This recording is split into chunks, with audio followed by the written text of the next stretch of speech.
স্বাভাবিকভাবে মনে রাখবেন, শ্রোতা হিসাবেও আল্লাহর কথা শুনতে গিয়ে অনর্থক বিকট আওয়াজ করা এটা অভদ্রতা, মানে স্বাভাবিকতার পরিপন্থী। ঠিক একটা বলতে গিয়ে মনে ঠিক, এটা তো একটা হাস্যকর বিষয়। অনেক সময় যে একজনে বলছে তো বাকি ৩-৪ জনে হাসি দিচ্ছে, তো বুঝাই গেল এটা সে মজাক করল। এটা কোনোভাবেই ভদ্রতা না। রাসূলুল্লাহ সাল্লাল্লাহু আলাইহি ওয়াসাল্লামকে স্বাভাবিকতার চাইতে উঁচু আওয়াজে ডাকাতে কোরআনুল কারীমের মধ্যে আছে, আল্লাহ তাআলা বলছেন এদের আকল কম।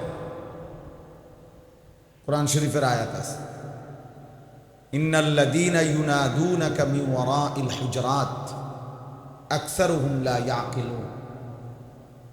নিশ্চয়ই আপনাকে যারা আপনার হুজরার বাহির থেকে জোরে চিৎকার করে ডাক দিল, এদের অধিকাংশই আকল কম, লা ইয়াকিলুন।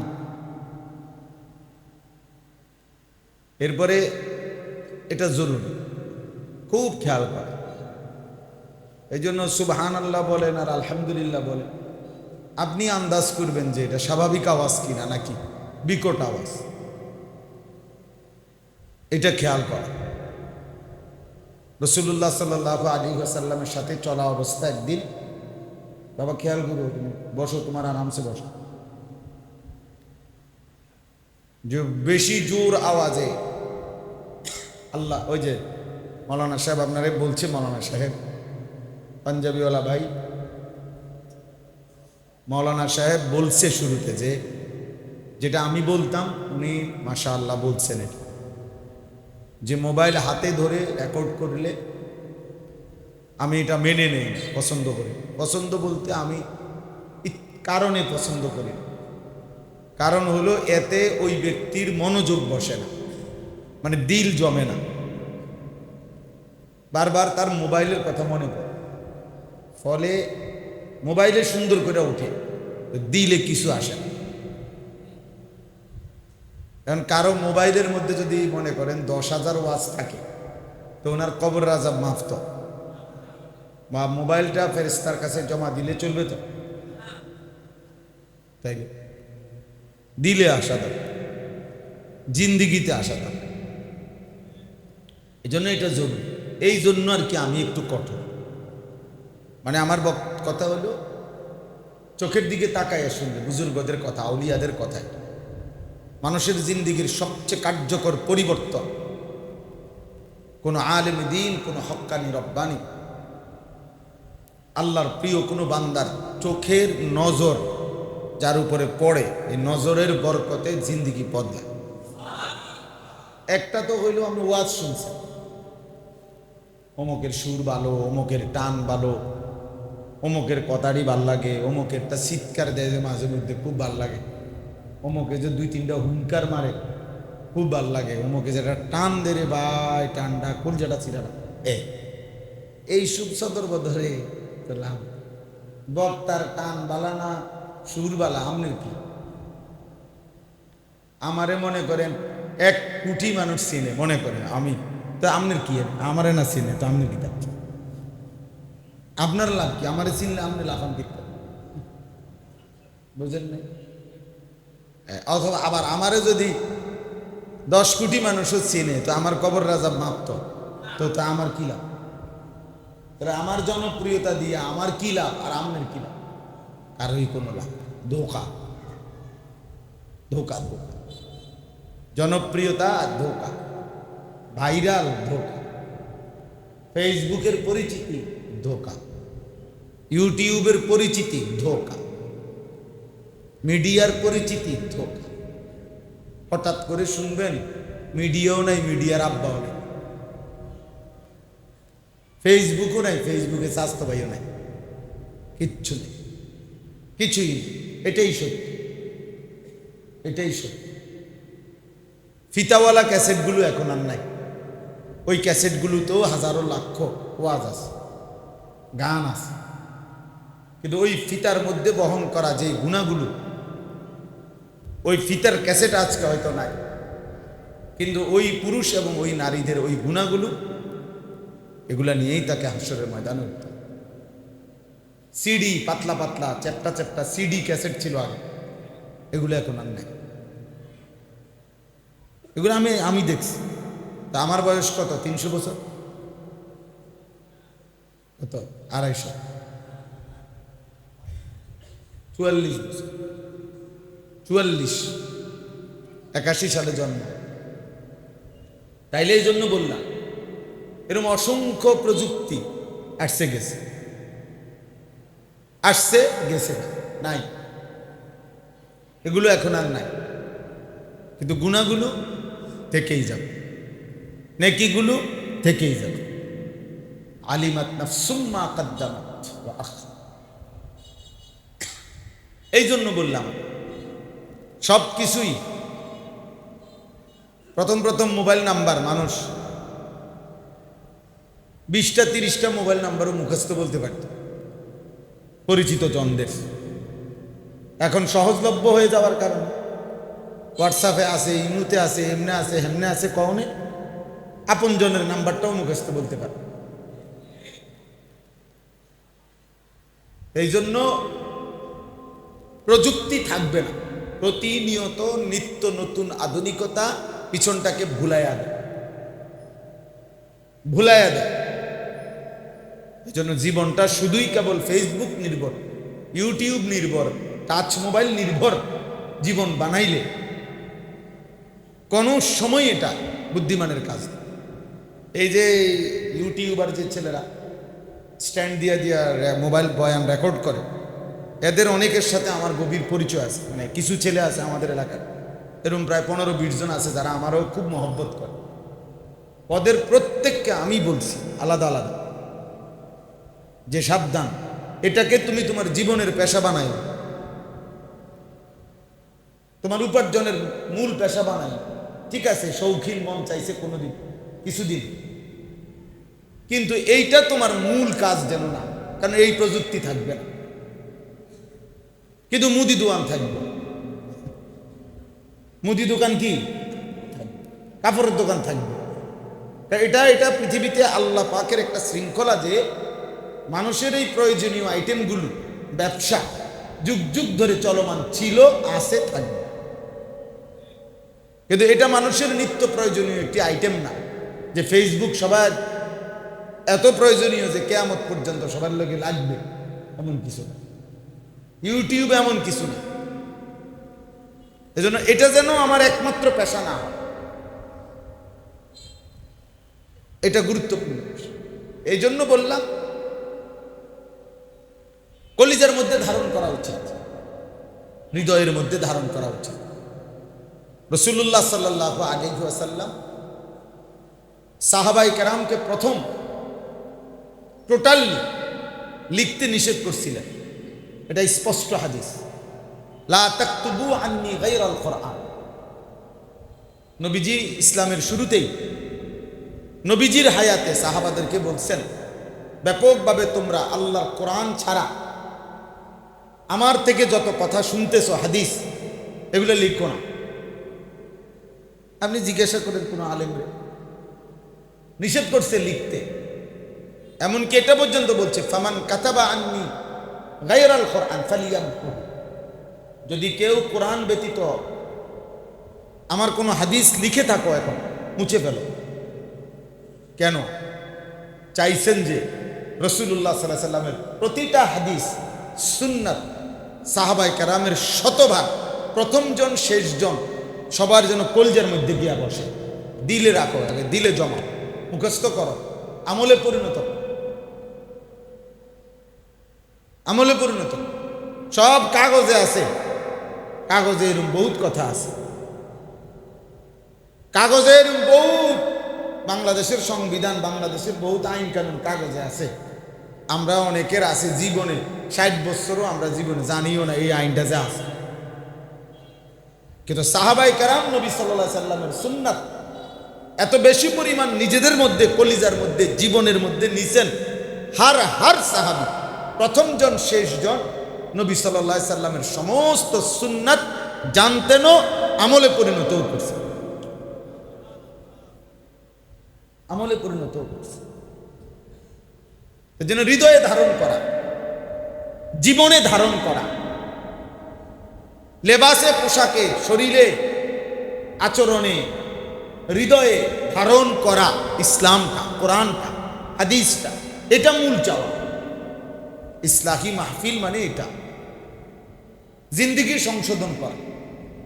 কার? নিজে। একই জায়গায় সব টার্গেট থাকে না। প্রাইমারি স্কুল মানে ইউনিভার্সিটি না, হাই স্কুল মানে কলেজ না। হাই স্কুল টার্গেটে নিচে এসএসসি পর্যন্ত, প্রাইমারি স্কুল টার্গেটে নিচে 5 পর্যন্ত। কিন্তু প্রাইমারি স্কুলের মাস্টার সাহেব, হেডমাস্টার চাইলে এসএসসির বইও পড়াইতে পারে। উনি পারে না কেন? পারবে, উনি পড়ায় না, টার্গেট নিয়েছেন। এই জন্য এই মসজিদ ভিত্তিক ছোট ছোট যে মাহফিলগুলো হয়, আমরা সারা বছর করি ইসলাহি মাহফিল, এর মূল মাকসাদ একটা, ইসলাহে নফস, নিজের সংশোধন, আত্মসংশোধন, আত্ম উন্নয়ন, আত্মগঠন, তাজকিয়ায়ে নফস, ইসলাহে নফস, নিজের সংশোধন। আমার ঈমান, আমার আমল, আমার লেনদেন, আমার আচরণ, আমার আখলাক, এই 5টা জিনিস। আমার ঈমান ঠিক করা, আমার সমস্ত আমল ঠিক করা, আমার যাবতীয় লেনদেন ঠিক করা, আমার যত আচরণ, আচরণ বলতে আমি একজন মানুষ, আমি বাদ দিয়ে এই পৃথিবীর যত মানুষ আমার সাথে, প্রত্যেকের কার সাথে আমার আচরণ কি হবে এটা বুঝা, জানা এবং ওই আলোকে আচরণ।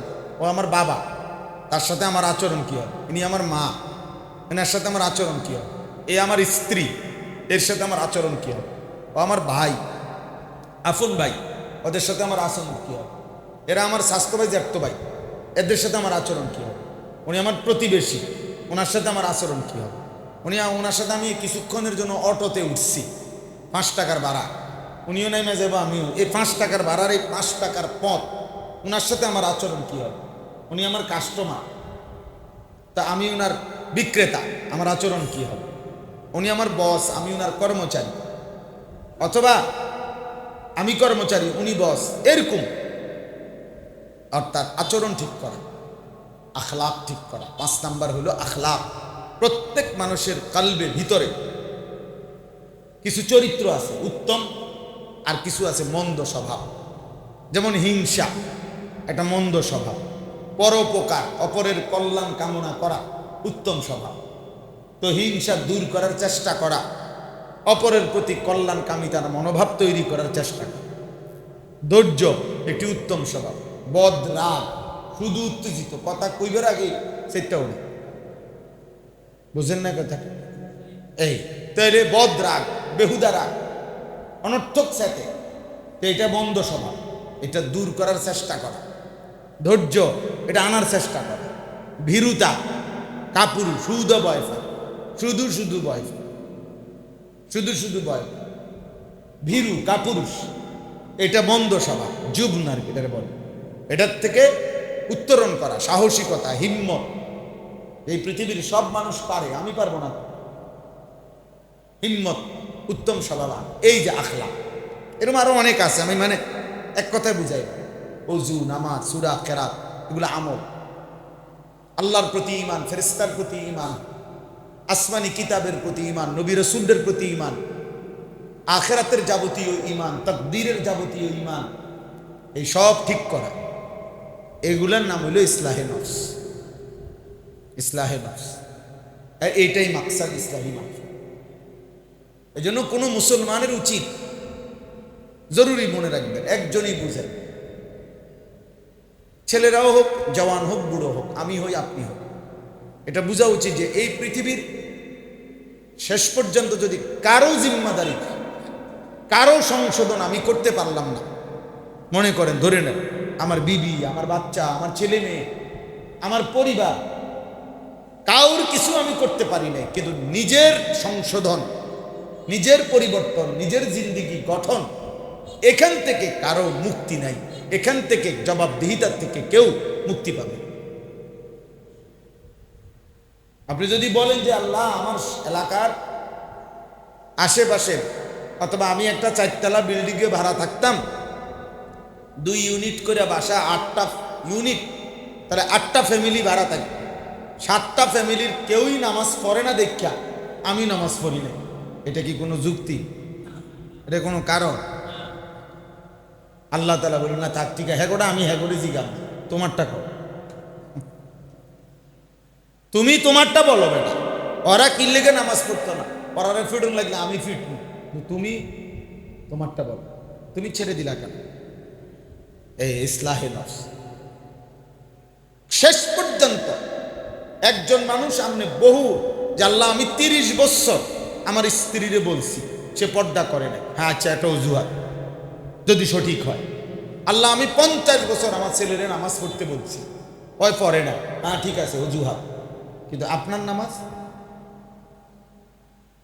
আপনার ঈমান, আপনার আমল, আপনার হালাল হারাম, আল্লাহ আমি হালাল খাইলাম হইল, কিন্তু আমার হাত হ্যাঁ আমার কথা শোনে না, এটা বলবেন কে?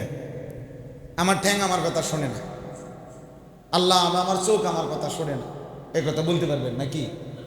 হ্যাঁ, এটা জরুরি। এই ইসলাহি মাহফিল কি আগে এটা বোঝা উচিত। আও আসো বা আসো, আমার শ্রোতা আর কি, আরে বাসার থেকে আনতেছে, ওয়াজ শুনবে মোহাম্মদ। বসো আব্বু বসো। আর আমি হইলাম ওর ফুফা, আপন ফুফা আর কি। এর বদলে এর ফুফারে দেখবো, এই জন্য হের বাসার থেকে আনছে। জি, তাইলে এই ইসলাহে নফস এটা জরুরি, এটা বোঝা উচিত।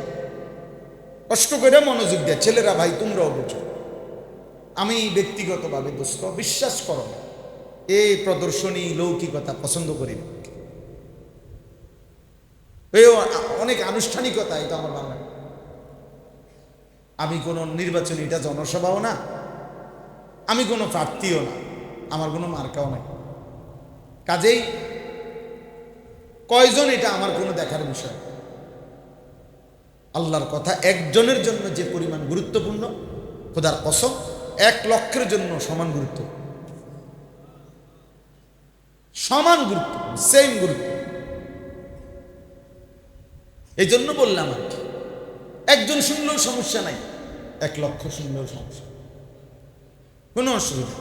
কোনো এক আল্লাহর বান্দা যদি বদলে যায়, আল্লাহর নবী বলছেন তোমার দ্বারা যদি আল্লাহর একজন বান্দা আল্লাহর পথ খুঁজে পায়, তো গোটা আরবের সমস্ত দামি উট তোমাকে উপঢৌকন করা, হাদিয়া দেওয়া তার চাইতে কোটি গুণে উঠত।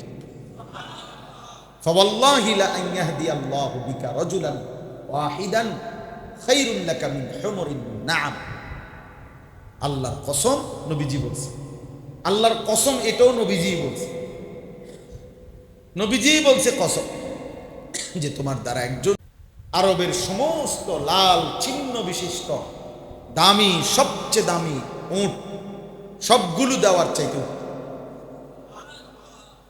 মনে করেন 10 লাখ প্রাইভেট কার দেওয়ানোর চাইতে 1 কোটি টাকা দামের গাড়ি যেটা মনে করেন, তার চাইতে। এই জন্য দোস্ত এটা আগে বুঝতে হবে, ইসলাহি মজলিস কি, আত্মসংশোধন কি বলেন, ইসলাহের নফস, নিজের সংশোধন। নফস মানে নিজের আর কি, আত্মার সংশোধন, আমার সংশোধন, আমার সংশোধন। তাহলে আমার সংশোধন আমার জন্য ফরজে আইন।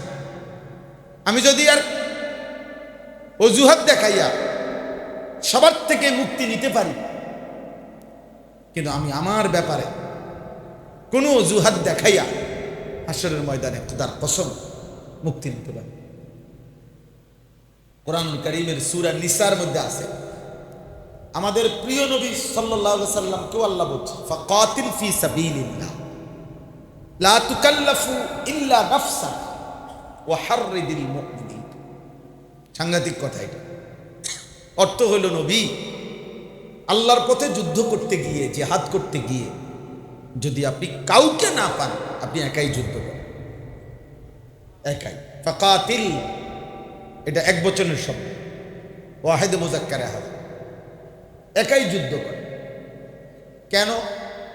আল্লাহ বলছে লা তুকাল্লাফু ইল্লা নাফসাকা, সর্বশেষ আপনি আপনার নিজের ব্যাপারে মুকাল্লাফ, আদিষ্ট, শরীয়তের বিধান সর্বশেষ আপনার উপরে আদিষ্ট। অতএব আপনি আপনার ব্যাপারে হিসাব থেকে, জবাবদিহি থেকে মুক্তি পান না, মুক্তি পেতে পারবেন। ওয়াহাররিদিল মুমিনিন, হ্যাঁ, তবে আপনি মুমিনদেরকে দিবানিশি আল্লাহর পথে উৎসাহিত করতে থাকুন, বলতে থাকেন, ডাকতে থাকেন, চেষ্টা করতে থাকেন, কিন্তু আপনার নিজের ব্যাপারে এক সেকেন্ডের জন্য গাফিল হবে। ওয়ালা তাকুন মিনাল গাফিলিন, এই যে কোরআনে আল্লাহ নবীজিকে বলছে ওয়ালা তাকুন মিনাল গাফিলিন, বন্ধু আপনি কখনোই গাফিলদের অন্তর্ভুক্ত হবেন না। এই পৃথিবীর কেউ ডাকুক বা না ডাকুক, আমি যেন আপনাকে গাফিল দেখতে না পাই, আপনি ডাকবেন। এই জন্য নবী সাল্লাল্লাহু আলাইহি সাল্লাম, ওনার জীবনের একটি যুদ্ধ ছিল হুনাইনের যুদ্ধ। মক্কা বিজয়ের পরে নবীজি যুদ্ধ করছিলেন। ওই যুদ্ধে মুসলিম সাহাবী নবীজির সাথে ছিল 12,000, কাফের ছিল মাত্র 4,000। এই একটাই নবীজির জীবনের যুদ্ধ, যেই যুদ্ধে কাফের ছিল কম, মুসলমান ছিল বেশি। 12,000 মুসলমান আর কাফের মাত্র 4,000। ঘটনাচক্রে কোন সাহাবীর দিলের মধ্যে আসছে যে আজকে তো আর তেমন যুদ্ধ করতে হবে না, এর চাইতে কত কম আমরা উড়ে এলাইছি, আর এনে তো আজকে আমরা এমনিতেই বেশি, আমরা এমনি 3 ডবল, তারা 4,000, আমরা 12,000, 3 4 12, তাহলে আমরা তো এমনি 3 ডবল আছি। তা আজকে আর কি যুদ্ধ হবে? এই তো এগুলোর ফাঁস দিয়ে গেলে এগুলো উড়ে যাবে। আল্লাহ তাআলা বলছে আচ্ছা, আল্লাহ তো অন্তরের খবর জানে না। তো যুদ্ধের প্রথম আক্রমণে 4,000 কাফেরের আক্রমণে 12,000 সাহাবী একসাথে তৎক্ষণাৎ যুদ্ধের ময়দান ছেড়ে দিছে, ছত্রভঙ্গ হয়ে গেছে। এত তীব্র আক্রমণ করছে 4,000 কাফের যে 12,000 সাহাবী ময়দান ছেড়ে দিছে। এই তখন কিতাবে আছে, তাফসীরেও আছে, রাসূলুল্লাহ সাল্লাল্লাহু আলাইহি সাল্লাম একাই আপন জায়গায় দাঁড়িয়েছে। নবীজি এক কদম পিছপা একাই দাঁড়াইছে। ওই যে আল্লাহ বলছে আপনার সাথে যদি কেউ না থাকে তবু আপনি একাই কি করবেন? নবীজি যদি বলে এই মুহূর্তে যে আল্লাহ আমার 12,000 সাহাবী ময়দান থেকে ছুটে গেছে, এই জন্য আমিও দৌড় দিয়ে লাইছি, আল্লাহ বলবে না দোস্ত, কথা তো এই ছিল না, আপনাকে না বলছি আপনি একাই যুদ্ধ করবেন, আপনি আপনার হিসাব দিবেন, শেষ। অতএব 12,000 সাহাবী কেন ছুটতে গেল এটা আপনার বিষয় না, আমি জিজ্ঞামু হে করে, কিন্তু আপনি বলেন আপনি দৌড় দিচ্ছেন কেন? তো আল্লাহ নবী সাল্লাল্লাহু আলাইহি সাল্লাম দৌড় দেয় নাই, মানে যদি দিত তো আল্লাহ কি বলতো? এটা বলতো, আপনি দৌড় দিচ্ছেন কেন এটা বল।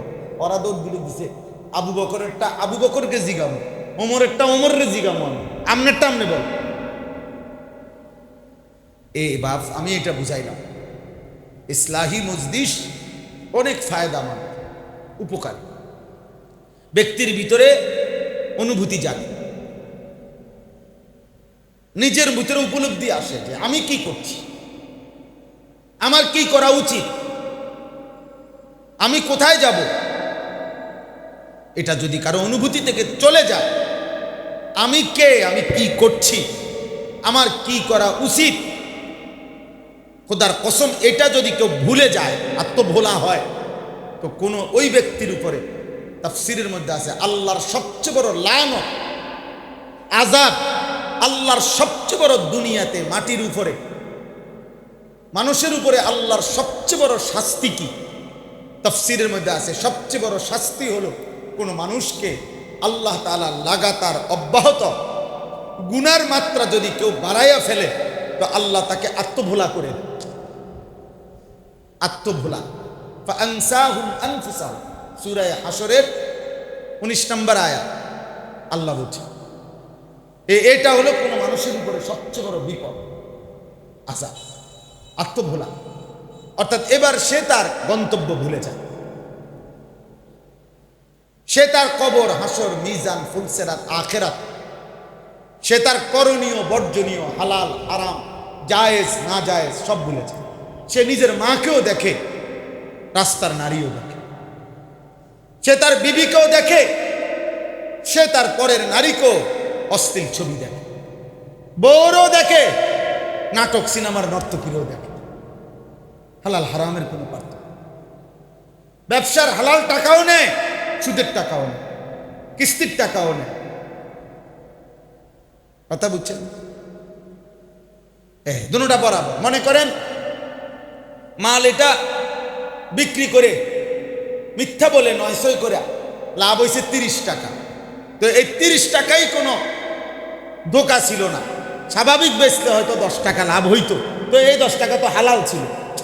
বুঝেন নাই কথা? তো এইটার লগে আরো 20 টাকা বাটফারি করণে বাড়ছে আর কি, তো 30 টাকা হয়েছে। তো এই 30 টাকা এখন সে নিছে, তার মানে হালাল হারাম তার কাছে বরাবর, জায়েজ না জায়েজ তার কাছে বরাবর, পাক নাফাক তার কাছে বরাবর, মা আর নারী অন্য নারী বরাবর, স্ত্রী আর অন্য নারী বরাবর, যুবকদের কাছে তার আপন বোন আর মানুষের বোন বরাবর। এই নাফরমানের উপরে খোদার সবচেয়ে বড় গজব এইটা, যার কাছে গুনাহ নেকি বরাবর, তার উপরে আল্লাহর সবচেয়ে বড় লানত। যার কাছে মধু আর পেশাব একরকমই লাগে, যার কাছে কুত্তার গোস্ত আর মানুষ গরুর গোস্ত বরাবর। হ্যাঁ, সুদখোরকেই সোজা কথা, সুদখোর যে সে গরুর গোস্ত আর কুকুরের গোস্ত তার কাছে বরাবর। বলে কেন বরাবর? এই জন্য বরাবর যে গরুর গোস্ত হালাল না হারাম? বলেন, কুকুরের গোস্ত হালাল না হারাম? গরুর গোস্ত হালাল করলো কে? আর কুকুরের গোস্ত হারাম করলো কে? তাহলে আল্লাহ গরুর গোস্ত হালাল করাতে আমনে খান, আল্লাহ কুত্তার গোস্ত হারাম করাতে আমনে কুকুরের গোস্ত খান না। তো ওই আল্লাহ ব্যবসা হালাল করছে, আপনি হালাল ব্যবসা করলেন, তো ওই আল্লাহই তো সুদ হারাম করছেন, আপনি সেই সুদ হারাম মানলেন না কেন? তো আপনার কাছে কুকুরের গোস্ত আর সুদের টাকা বরাবর না? বরাবর না তো কি? আল্লাহই তো মেলে হারাম করছে। নাহলে এই পৃথিবীর মানুষ তো এমনও আছে যে যারা কুকুরের গোস্ত খায়, শুকরের গোস্ত খায়। পৃথিবীর সবচেয়ে দামি ফার্মে, ইউরোপে, আমেরিকায়, পাশ্চাত্যে, চায়নাতে, অন্যান্য অনেক জায়গায়, সেখানে তো সবচেয়ে অত্যাধুনিক সেন্ট্রাল এসি, অত্যাধুনিক ব্যবস্থাপনায় তো শুকরের ফার্ম আছে। তো তাইলে তাইলে কই আপনি তো এটা খান না, কেন খান না? আমি মুসলমান, এটা হারাম। তো এটা হারাম, সুদ কি? তো তাইলে আপনি এটা মানেন না কেন? এটা কুকুরের গোস্ত আপনি খাইলেন না কেন? হারাম। কে হারাম করলো? তো সুদ কে হারাম করলো? তো আপনি সেটা করেন কেন? কিস্তি হারাম করছে আল্লাহ, লোন আল্লাহ হারাম করছে। আপনি 10 তলা বিল্ডিং দিয়ে কি করবেন? 4 তলা বিল্ডিং এর কয় রুমে ঘুমাইবেন? এক মানুষের ঘুমের জন্য কয়টা রুম লাগে? এক মানুষের শোয়ার জন্য কয়টা খাট লাগে? এক মানুষের কত টাকা হলে তৃপ্তি হয়? ধনী বলে কাকে? কত টাকাওয়ালারে ধনী বলে? এই পৃথিবীতে পৃথিবীর কোন অর্থনীতিবিদ আজ পর্যন্ত বলতে পারে নাই ধনীর কোনো সংজ্ঞা নাই। আছে কোনো সংজ্ঞা? ধনীর কোনো কত টাকা হইলে হাতে ফসলা করে? বড় লোক 6 তলা বিল্ডিং হইলে তো 30 তলাওয়ালা এতে কি তা? 60 তলা বিল্ডিং করলেও বড় লোক। কথা বলেন না কেন? ওই বড় লোক তো তার বাড়ি বিল্ডিং 10-20 তলা, তো ওটার দিকে তাকাইলে মিয়া কি গরিব? ও মিয়া গরিব। কথা বুঝেন? সোজা হিসাব। ধনীর কোনো সংজ্ঞা হয় না। ধনী কেবল একজন, যিনি আল্লাহ। ধনী বলা হয় মূলত কাকে? এক সেকেন্ডের জন্য যিনি কোনো কিছুর প্রতি মুখাপেক্ষী নন। হুয়াল গানি লা ইয়াহতাজু ইলা শাইইন, যিনি কোনো জিনিসের মুহতাজ নন। তাহলে আমরা তো মুহতাজ। এই পৃথিবীর সবচেয়ে বড় ধনী উনিও তো পেশাব দিলে দাঁড়ায় থাকতে তো তোর মধ্যে দুর্বল।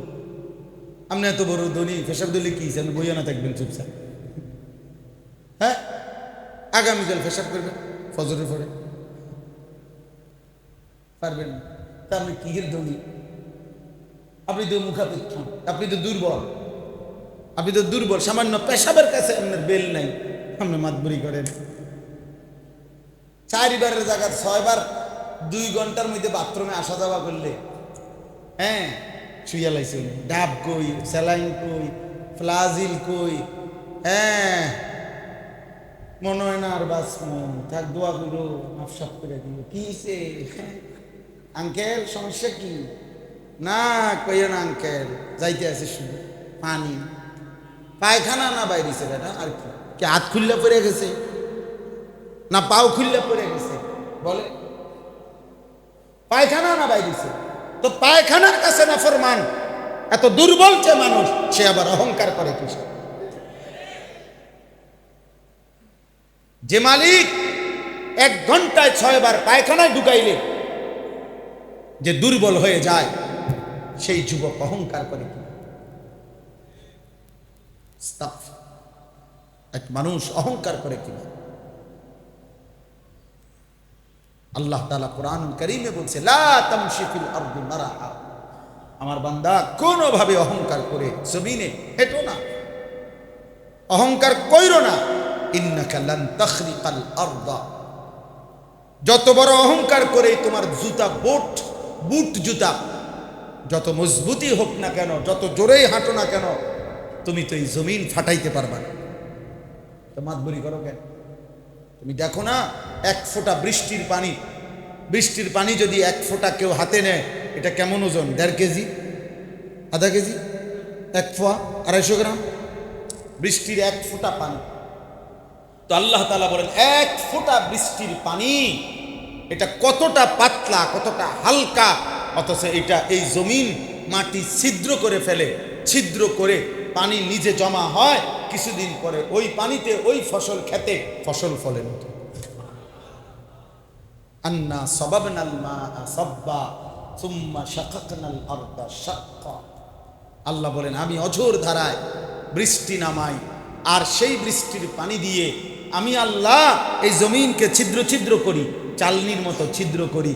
ফাআমবাতনা ফিহা হাব্বা, কিছুদিন পরে ওই ছিদ্রের ফাঁক দিয়া নতুন শস্য, নতুন উদ্ভিদ, নতুন গাছ আমি আল্লাহ বের করি। হ্যাঁ, তো তোমার বুট জুতা দিয়ে করো দেখি, বলো দেখি। সুবহানাল্লাহ।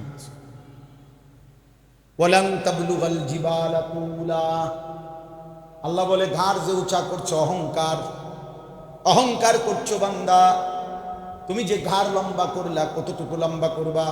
ওই পাহাড় পর্যন্ত তো ছুঁইতে পারবা না। ওয়ালান তাবলুগাল জিবালা তুলা, ওই যে মোটরসাইকেল দেন না, পিছিয়ে দিয়ে আলগি দিয়ে দিছে, এখন নতুন মোটরসাইকেলটারে পিছন দিয়া পাহাড়ের উপর উঠে নিছে, নিচে যে চালায় হে বসে আমার মনে মাটির তলে, আর পিছনের যিনি উনি বসে চাঁদের দেশে। ওনারে চাঁদের দেশে দিছে, বুঝলেন? আর এটা যদি মহিলা হয়, এ তো বেড়ে তো কান্দিল দিয়ে দিছে। আমনের কপালে যে জুতার বাড়ি আছে, খুব বেশি দিন না, হয়তো মানুষে টের পায় নাই আর কি। আমনে পিছনে বসাই দিছেন, চাঁদের দেশে কান্দে উঠাই দিলেন। হ্যাঁ, মনে রেখে আমনের কপালে জুতার বাড়ি আছে। নাউযুবিল্লাহ। এজন্য আল্লাহ তাআলা বলছে, বান্দা অহংকার করছো কেন? না তুমি পাও দিয়া জমিন ফাটাইতে পারবা, না তুমি লম্বা হইয়া ঘাড় উঁচু করে পাহাড় ছুঁইতে পারবা। এক বুজুর্গ, আমরা কিতাবে পড়ছি, এক বুজুর্গ এক যুবককে বলছিল, হে যুবক, আস্তে হাঁটো, নম্রভাবে হাঁটো। তখন সেই যুবক বলেছিল ওই আল্লাহওয়ালাকে, আমা তারিফুনি, এই মিয়া কথাবার্তা বলেন, চিনেন আপনি আমি কে? ওই আল্লাহওয়ালা বলছে, হ্যাঁ চিনি। শোনো যুবক, আমি তোমার চিনি, তোমার পরিচয় আমি জানি, বলো এদিকে আসো, আমি বলতেছি।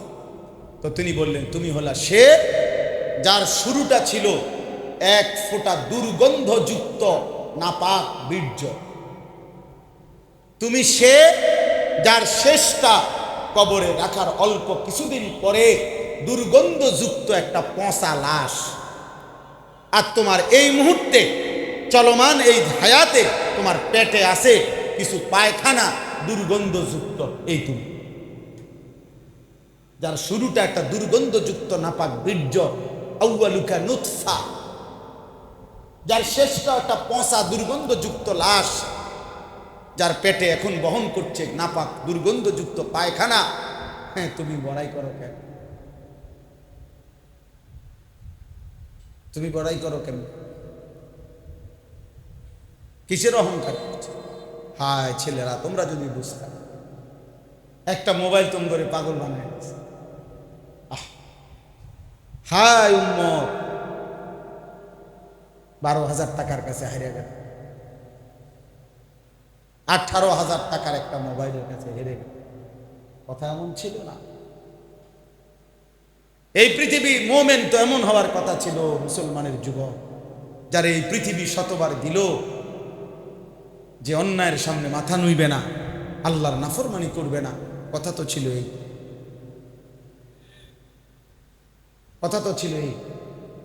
কিন্তু 12,000 টাকার 14,000 টাকার একটা মোবাইলের সামনে আমার লাখ লাখ যুবক জীবন শেষ করে দিয়েছে। দিন নাই, রাত নাই, ইজ্জত সম্মান, মা বাবার ইজ্জত, বংশের ইজ্জত, আল্লাহ, রসুল, কোরআন, কিতাব, আখেরাত, পরকাল কি হবে? কিচ্ছু হবে না। 24 ঘন্টা নারী ছবি, অস্থির দৃশ্য, ছবি তোলা, যা মন চায় তা, ভালোবাসা, আবেগ, অনুভূতি, বুদ্ধি, পরামর্শ, চিন্তা, ফিকির সব এই বড় মোবাইলকে কেন্দ্র করে। এভাবে একটি সুস্থ যুবক, নওজোয়ান এত মাতাল, এত পাগল হইতে পারে। একটা মোটর সাইকেলের সামনে নওজোয়ান হেরে গেছে। 4 জিনিস বর্তমানের যুবকদেরকে শেষ করছে। 1, একটি মোবাইল; 2, একটা মোটর সাইকেল; 3, একটি হারাম দুশ্চরিত্র নষ্টা কোনো একটি চরিত্রহীন মেয়ের সাথে সম্পর্ক। ও তোমারে ভালোবাসে, ভালোবাসা পবিত্র, গড গিফটেড, ভালোবাসা স্বর্গীয়।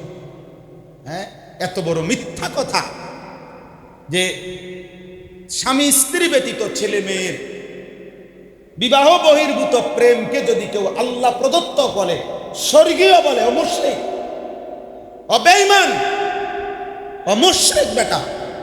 জিনা কখনো পবিত্র হইতে পারে না। বিবাহ বহির্ভূত কোন সম্পর্ক বলে, আমি আজকে তারে 10 বছর এই মেয়েরে ভালোবাসি, কিন্তু হুজুর আমি কোনোদিন তারে ছুঁয়েও দেখি নাই, তার হাতও ধরি নাই কোনোদিন, এমনি শুধু ভালোবাসি, এমনি শুধু একটু কথা বলি, এমনি শুধু মাঝে মাঝে পাশে বসি, এমনি শুধু একটু একটু তাকাইয়া দেখি, এটা পবিত্র না? পবিত্র না, এটা জেনা, এটা অসভ্যতা, এটা ব্যভিচার, এটা লম্পট, এটা চরিত্রহীনতা ছাড়া আর কিচ্ছু না। এটার মধ্যে পাউডার লাগাইলো, এটা গ্রাম ছুটবে না, এটা দুর্গন্ধ, ফেয়ার অ্যান্ড লাভলি লাগাইলো, এটা অসভ্যতা। এই আধুনিকতা, পাশ্চাত্যের এই পড়ালেখা, আধুনিক এই বাংলা অঙ্ক ইংরেজির পড়ালেখার মাধ্যম দিয়ে যদি কোনো ভদ্ররম কোর্সদারি বলে এটা প্রেম, শুধু না ছুঁইলেই হইল, শুধু রিলেশন না করলে, মানে লজ্জাস্থানের জেনা না করলে চলবে, এমনি ভালোবাসলে চলবে, অসুবিধা নাই, মিথ্যা কথা। এমনি কোনো ভালোবাসা হয় না, এমনি এটা জেনা। নবী বলছে চোখের জেনা, নবী বলছে হাতের জেনা, নবী বলছে কানের জেনা, নবীজি বলছে পায়ের জেনা, নবীজি বলছে অন্তরের জেনা, নবীজি বলছে কথার জেনা, নবীজি বলছে লজ্জাস্থানের জেনা। নবী সবটারে বলছে জেনা। জিনাল আইন, জিনাল লিসান, জিনাল ইয়াদ, জিনাল রিজল, জিনাল নফস, জিনাল ফরজ। সবটাই ব্যভিচার, সবটাই খবিস, সবটাই অসভ্য, সবটাই চরিত্রহীন। সাফ কথা। যদি বলে হুজুররা একটু উগ্র, হুজুররার মধ্যে এই জন্যই হুজুররা পিছায় আছে, না আমনে ভাত খান আমরা চিরা খাই, আমরা পিছাই আছি। আমনে রাইতে ঘুমান আমরা দিনে ঘুমাই, আমরা পিছাই আছি। আমনে ফাঙ্গাস মাছ কইলে আমরা তেলাপিয়া মাছ কই, আমরা কি পিছাইছি কি? আপনি কি গোড়ার গাছটা কাটেন আমগর চাইতে বেশি? বলেন। দুনিয়া দুনিয়া জেনারেল শিক্ষিতরা কি বেশি ভোগ করে লাইছেন যেটা আমরা ভোগ করি না? কি সেটা কি? আমরা টাইলসের মাটি কই, কথা বলেন না কেন? আমরা হুজুররা তাহলে আমরা বুঝি না কোনটা? আমনে কন কি আমি এটারে মাটি কই না? তো আপনি কি কন এটারে? তো আমি কই মাটি। আপনি যেটারে তেলাপিয়া মাছ কন, আমি এটারে ফাঙ্গাস মাছ কই, তো তাই বুঝি না কি? বলেন না মনে, আমরা বুঝি না কি? আপনি কন কি বুঝি না? হ্যাঁ, আপনি এটা বলতে পারেন আপনারা অসভ্যতা বোঝেন না, আপনারা পার্কে ঘোরা বোঝেন না, আপনারা অন্যের মেয়েরে বাগাইয়া নিয়ে কক্সবাজার যাওয়া এটা বোঝেন না, আপনারা লং ড্রাইভে মোটরসাইকেলের পিছনে আরেকজনের মেয়েকে নিয়ে যাওয়া এটা বুঝেন না, আপনারা বারে ডান্স ক্লাবে নাচ গান ফুর্তি উলঙ্গপনা বুঝেন না। এরম বুঝা আমার দরকার নাই। তোমার ওই বুঝের উপরে থুতু মারি না, তোমার ওই হারাম বুঝের উপরে থু বেটা, তোর বুঝলে তুই থাকবে না। আমার এমন বুঝার দরকার। আমি আল্লাহ বুঝি, আখেরাত বুঝি, আমি সেজদা বুঝি, আমি গোলামি বুঝি, আমি কোরআন বুঝি, আমি রাত গভীরের সেজদা বুঝি, আমি বুঝি আমাকে মরতে হবে, আমি বুঝি আমাকে আল্লাহর কাছে ফিরতে হবে, আমি বুঝি আমার সেকেন্ড সেকেন্ড হিসাব দিতে হবে, আমি বুঝি আমারে হাসরের ময়দানে দাঁড়াইতে হবে, আমি বুঝি আমারে একটা আমল নামা নিতে হবে, আমি বুঝি আমারে মিজানের পাল্লায় ওজন হবে, আমি বুঝি আমারে ফুলসেরাত পার হইতে হবে, আমি বুঝি আমারে জান্নাত বা জাহান্নামে যাইতে হবে। অতএব এদুর বুঝে আমার যথেষ্ট, এতটুকুই যথেষ্ট। যে আখেরাত বুঝে না দোস্ত, সে কিছুই বোঝে না। দুনিয়া না বুঝলেও মিলে যায়। বোবা, বধির, অন্ধ, প্যারালাইজড, অক্ষম, অচল, এই মানুষগুলোও মৃত্যু পর্যন্ত খায়, ঘুমায়। বোবা মানুষও বিয়ে করে, বাচ্চা হয়। অন্ধ মানুষও বিয়ে করে, বাচ্চা হয়। বধির যে কানে শোনে না, হেতেও বিয়ে করে। পঙ্গু মানুষও বিয়ে করে, প্রতিবন্ধীও বিয়ে করে। তো কি দুনিয়া তো ভোগ করছে, ভোগ করছে না? কথা বলেন না কেন? দুনিয়া ভোগ করছে না? বলে না শিক্ষার আলাদা দাম আছে। আমিও তো বলি শিক্ষার আলাদা মূল্য আছে। যে সেটা কোন শিক্ষা? যে শিক্ষা শুধুই ভাত মাছ চাল ডাল দালান বিল্ডিং, যে শিক্ষা শুধুই মাত্র এতটুকুই শিখায়, এটা তো শিক্ষা না। শিক্ষা ওইটাকে বলে যেটা মালিক চিনায়, গোলামি চিনায়, বন্দিগি চিনায়, কর্তব্য চিনায়, উচিত অনুচিত পার্থক্য করতে পারে, হালাল হারাম পার্থক্য করতে পারে, জায়েজ না জায়েজ পার্থক্য করতে পারে, ওইটাকেই শুধুমাত্র জ্ঞান বলে। বাকি সবটা জ্ঞানের নামে মূর্খতা, অজ্ঞতা ছাড়া আর কিচ্ছু। যে জ্ঞান হালাল টাকা সুদের টাকা এক করে দেয়, যেই জ্ঞান হালাল টাকা ঘুষের টাকা এক করে দেয়, যেই জ্ঞান হালাল টাকা কিস্তির টাকা এক করে দেয়, যেই জ্ঞান হালাল টাকা আর 2 নম্বরই বাটফারি টাকা এক করে দেয়, ওইটা জ্ঞান নয়, মূর্খতা, মূর্খতা, মূর্খতা, মূর্খ, অসভ্যতা, অসভ্য।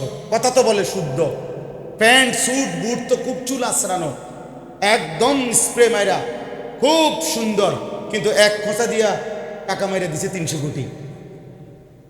বাহ, শুদ্ধ বাটফার।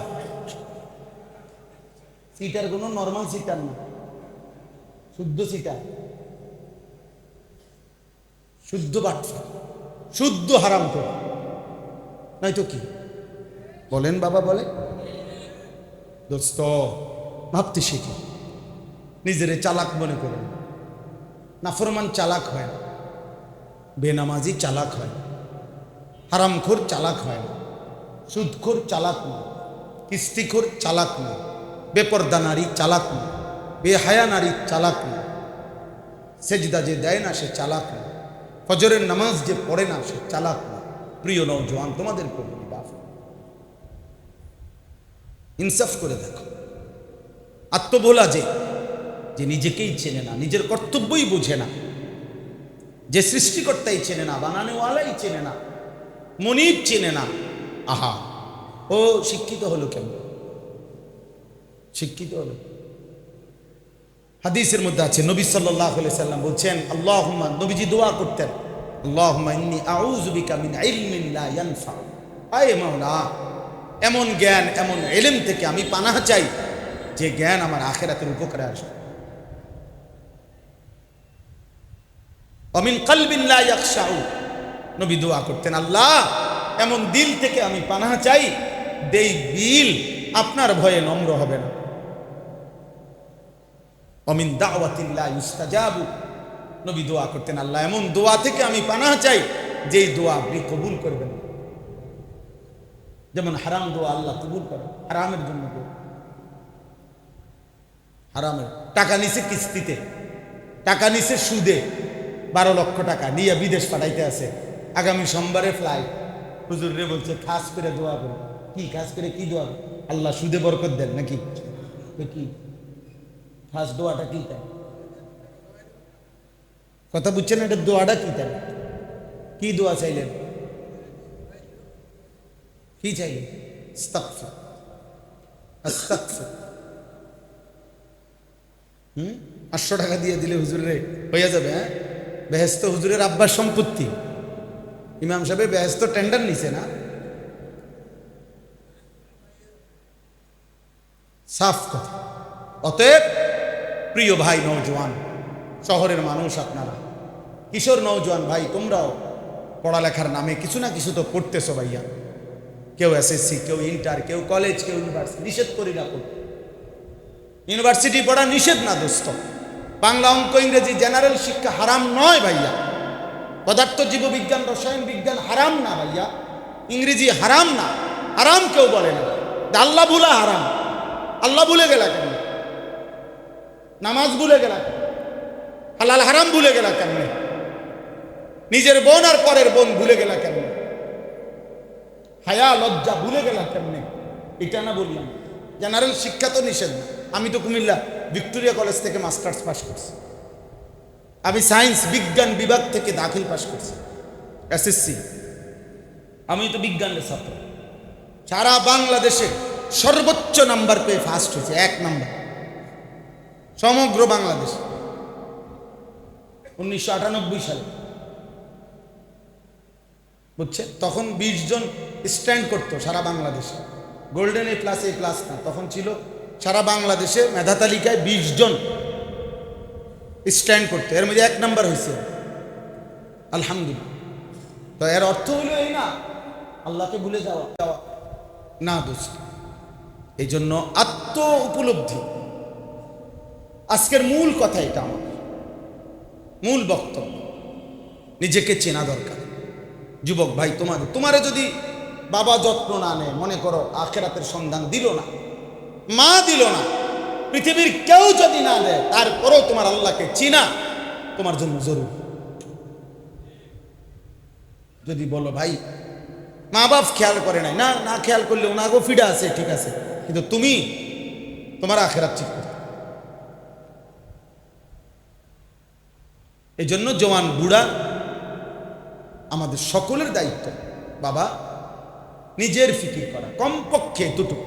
বলে অন্যের ফিকির করবেন, হ্যাঁ করবেন, সেবা করবেন, মানুষের কল্যাণ করবেন, কিন্তু ওই যে বললাম সকাল থেকে আপনার ত্রাণ দিছে যুবক, একবারে সকাল 8টা থেকে রাত 12টা পর্যন্ত বন্যার্ত মানুষকে নওজোয়ানে ত্রাণ দিয়া অনেক কষ্ট করছে, কিন্তু জোহরও পড়ে নাই, আসরও পড়ে নাই, মাগরিবও পড়ে নাই, এশাও পড়ে নাই, ফজরও পড়ে নাই, এভাবে 15 দিন। আপনি এটা কি করলেন? এটা কি করলেন? হ্যাঁ, উনি মেল করছে বিকাল 3টা থেকে রাত 10টা পর্যন্ত। এই সর্দার সাহেব মাতবরে এই বাড়ির মধ্যে যে একটা বড় ঝগড়া, উনি 6 ঘন্টা দরবার করে রাস্তা বাইর করে দিছে এক বিগত। তারা সমাধানও করছে, মাশাআল্লাহ, ভালো কথা, কিন্তু আসরের নামাজে পড়লেন না, মাগরিবও যে পড়লেন না, এশাও যে পড়লেন না। এটা কি করলেন? এই নিজেকে ভুলে মানুষের কল্যাণ, এটা আল্লাহ বলছে কিনা আগে বল, এটা আল্লাহ বলছে। বুঝেন নাই আমার কথাটা? এ প্রশ্ন হচ্ছে এটা। নিজেকে ভুলে পরোপকার, অথচ পরোপকার ভালো কাজ। খায়রুন নাসি মান ইয়ানফাউন নাস, নবী সাল্লাল্লাহু আলাইহি সাল্লাম বলেছে সর্বোত্তম মানুষ যে মানুষের কল্যাণ করে। ইরহামু মান ফিল আরদ ইয়ারহামকুম মান ফিস সামা। তুমি তো রক্ত দাও প্রতি 3 মাসে, মাশাআল্লাহ। তুমি ব্লাড গ্রুপে রক্ত ডোনেট করো, ভালো কথা মাশাআল্লাহ। কিন্তু তুমি যে নারীর ছবি দেখো হারে, কথা বোঝেন না? তুমি যে একটা মেয়ের সাথে আজকে 5 বছর ধরে হারাম সম্পর্ক করো, এটা কি? এটা ওই রক্ত দান করার দ্বারা মা, কথা বলেন। তুমি যে 365 দিনে খুদার একটি বছরে কোনোদিন ফজরের নামাজ পড়ো না, এটা কি? এর কারণটা কি? সকাল 8টা থেকে উঠেই একবারে রাস্তার কাজ করলা, পুরা রাস্তা সুন্দর করে কার্পেটিং করে দিলা, একদম ইট সুরকি ফেলে দিলা, তো এটা তো ভালো কাজ করলা, কিন্তু নামাজ নিজেকে ভুলে গেলা কেন?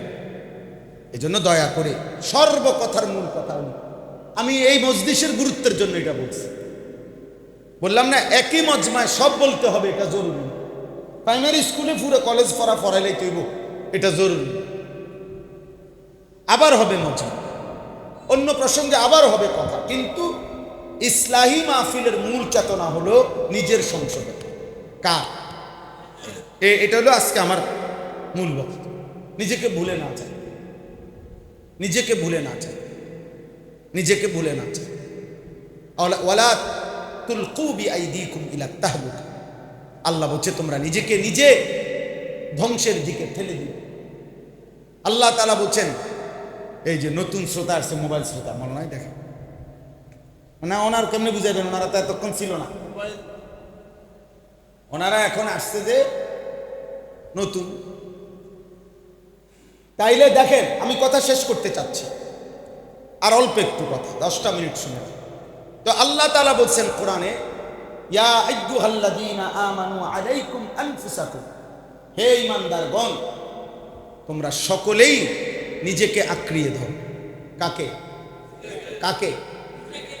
আলাইকুম আনফুসাকুম, আই আলজিমু আনফুসাকুম, নিজেকে আঁকড়িয়ে ধরো। আল্লাহ বলছে ইয়া আইয়ুহাল্লাযীনা আমানু কু আনফুসাকুম। তো এজন্য বললাম যে আল্লাহ তাআলা বলেন ইয়া আইয়ুহাল্লাযীনা আমানু কু আনফুসাকুম, হে ঈমানদারগণ তোমরা প্রত্যেকেই নিজেকে বাঁচাও, ও আহলিকুম এবং পরিবারের সদস্যদেরকে বাঁচাও, নারান জাহান্নামের আগুন থেকে। দেখেন আলাদা করে বলছেন, নিজেকে বাঁচাও এবং পরিবারের সদস্যকে বাঁচাও। অর্থ কি? অর্থ হলো যদি কখনো এমন হয় যে তুমি বলতে বলতে চেষ্টা করতে করতে মৃত্যু পর্যন্ত তোমার পরিবারের সদস্যরাও আল্লাহর দিকে ফিরে নাই, জাহান্নাম থেকে বাঁচার চেষ্টা করে নাই, তো তখনও কু আনফুসাকুম এটা থেকে যাবে যে তুমি নিজেকে বাঁচাও। বুঝছেন হিসাব? এই জন্য আলগা করে বলছে। যদি এমনি বলতে হে ঈমানদারগণ পুরা ফ্যামিলি তোমরা সকলেই মিলে জাহান্নাম থেকে বাঁচো, এভাবে বলে আলাদা করে বলছে তোমাকে বাঁচাও এবং পরিবারের সদস্যকে বাঁচাও, আলাদা করে বলছে। আল্লাহ কোরআনে বলছে ওয়া'মুর আহলাকা বিস-সালাহ, তুমি তোমার পরিবারের সদস্যকে নামাজের আদেশ করো, ওয়াসতাবির আলাইহা, এই যে আলাদা বলছে, এবং নিজে নামাজের উপরে মজবুত থাকো। তার মানে হলো তুমি তোমার নামাজের মজবুতি ঠিক রাখো, পরিবারের সদস্যদেরকে আদেশ করতে থাকো, যদি কখনো তাদেরও ছুটে যায় তোমারটা যেন না চলে। ইসলাহে নফস, নিজের নিজের এর অনেক আয়াত আছে, অনেক আয়াত। নূহ আলাইহিস সালাম তার ছেলে শেষ পর্যন্ত ঈমান আনে নাই, তাই বলে নূহ আলাইহিস সালাম ঈমান থেকে ছুটে গেছেন। হযরত ইব্রাহিম আলাইহিস সালামের আব্বা শেষ পর্যন্ত ঈমান আনে নাই, তাই বলে সন্তান ইব্রাহিম উনি ছুটে গেছেন ঈমান থেকে। আসিয়া, হযরতে আসিয়া ফেরাউনের স্ত্রী, শেষ পর্যন্ত এত বড় নিকৃষ্ট কাফেরের ঘরে থাইকাও, পৃথিবীর বিখ্যাত কাফের ফেরাউন, এই ফেরাউনের ঘরে থেকেও একজন স্ত্রী প্রমাণ করছে আমার স্বামী পৃথিবীর সর্বশ্রেষ্ঠ নিকৃষ্ট কাফের ছিল, আমি সেই কাফের না খোদা দাবিদারের ঘরেও আমার ঈমান ঠিক রাইখা প্রয়োজনে জান দিছি, কিন্তু আল্লাহকে নারাজ করি। এখন মহিলা কয় আমার স্বামী বলছে দেবরের সাথে দেখা করতে, ভাসুরের সাথে, আমার শ্বশুর বাড়ির তারা বাধ্য করেছে, জোর কি করবো, শুদ্ধ মারে না? আপনি শুদ্ধ কথা কয়, শুদ্ধ মারে, আপনার শুদ্ধের উপরে ফিটা দেবেন।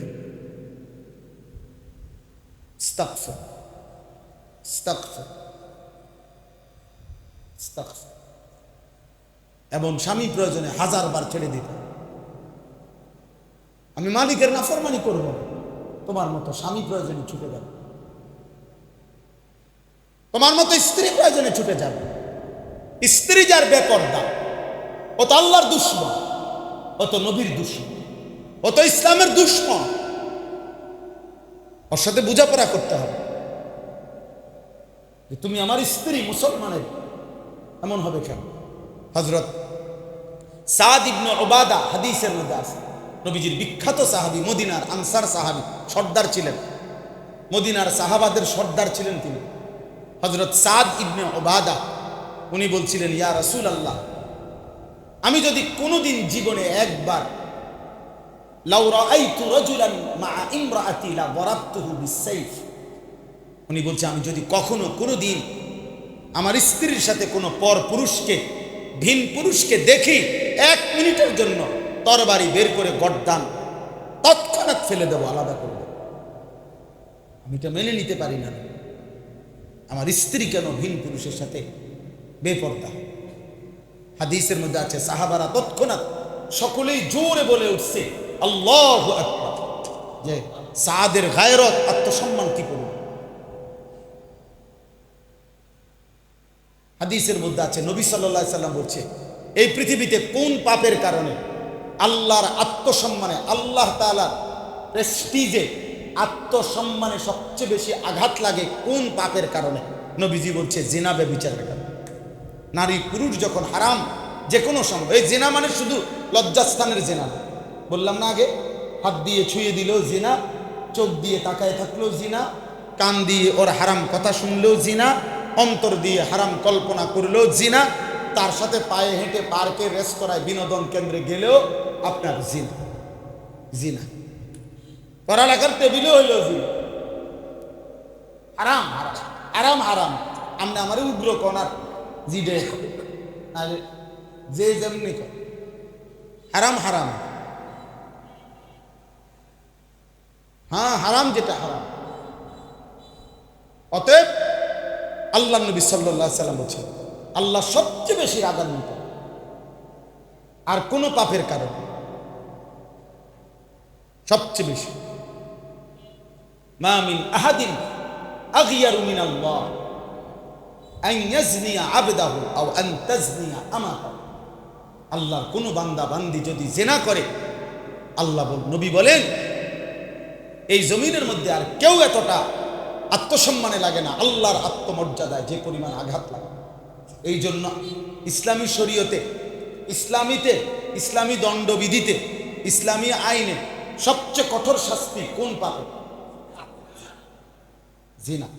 আল্লাহ যেন বলে বন্ধু পরে খোঁজ লাগান, খোঁজ নেন ওই বিবাহিত কিনা, যদি শুনেন বিবাহিত, পাথর মাইরা ফেলেন, মারেন, পাথর মারেন, পাথর মারেন। আপনি বলবেন অমানবিকতা, আল্লাহ বলে তোর শর্ত অমানবিক, শর্ত।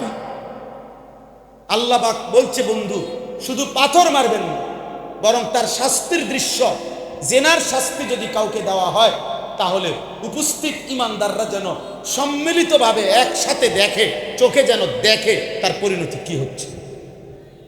কোরআন শরীফের আয়াত, ওয়ালিয়াশহাদ আযাবাহুমা তাইফাতুম মিনাল মুমিনিন। আল্লাহ বলছে অবিবাহিত ছেলে মেয়ে 100 বেত্রাঘাত করবেন চামড়ার চাবুক দিয়া, যেন প্রতি আঘাতে কলজা ছিঁড়া যায়, 1000 বছর যেন মনে পড়ে। একজন আমার আজকে বলতেছে হুজুর, এক জায়গার কথা বলতেছে হুজুর, এত রাস্তা ভাঙ্গা, গত 15 দিন আগে আমি গেছি হুজুর, আসছি, আজ 15 দিন পরেও মনে হইলো আমার শরীরে ব্যথা করে। ওই বাঙ্গা রাস্তার কথা মনে হইল, মানে উনি আমারে বুঝাইছে, হুজুর আপনিরা কেমনে প্রত্যেক দিন জার্নি করেন এটা বুঝে না আর কি। আমার বলতে এক মৌলানা সাহেব আমাকে পরিচিত, উনি বলতেছে হুজুর আমি 15 দিন আগে গেছি ওই বাঙ্গা রাস্তার ঝাঁকড়ানিতে, আমার আজকে 15 দিন পরে কয় এখন মনে হইল শরীরের ব্যথাটা ভালো। হ্যাঁ, আল্লাহ বলছেন ওয়ালা তাখুযকুম বিহিমা রাফাতুন ফি দীন। মুসলমানের বাপ আমি এক সন্তানের মতো আপনাদের, ছেলেরা তোমরা আমি তোমাদের ভাইয়ের মতো, অথবা 16 বছর যার বয়স তুমি আমার সন্তান, আমি তোমার বাবার মতো। আমার 16 বছরের সন্তান আছে, আমার প্রথম সন্তানের বয়স 16 বছর। তোমাদেরকে বলছি বাপ, অসভ্যতা, ব্যভিচার, নারী পুরুষের অবাধ, মোবাইলে হোক আর বাস্তবে হোক, নারী পুরুষের অবাধ সম্পর্ক, এই জিনা, ব্যভিচার, নারীর ছবি, অশ্লীল দৃশ্য, নাটক, সিনেমা দেখা, এটা একটি সমাজকে শান্তি দেবে। আজ না হয় কাল বন্ধু দোস্ত, একবার পিছলাইয়া পড়লে আরেকবার সোজা হইয়া দাঁড়াইতে শোনো। ফিলিস্তিনের মুসলমান পিছলা খাইছে আজকে 76 বছর, ইসরায়েলের বেঈমানদের হাত থেকে এখনো নাজাত পায়। 1948 সাল থেকে ফিলিস্তিনের মুসলমান রক্ত দিচ্ছে। আজ যদি গাজার মাটি মোটর দিয়া পানি উঠায়, আমার তো মনে হয় গাজার মাটিতে স্বাভাবিক পানি উঠবে না, মোমেনের চোখের পানি উঠবে। আর যদি গাজার মাটি চিপ দেয় তো পানি বের হবে না, মোমেনের রক্ত বের হবে। এই পরিমাণ রক্তের নজরানা ইমানদার পেশ করছে।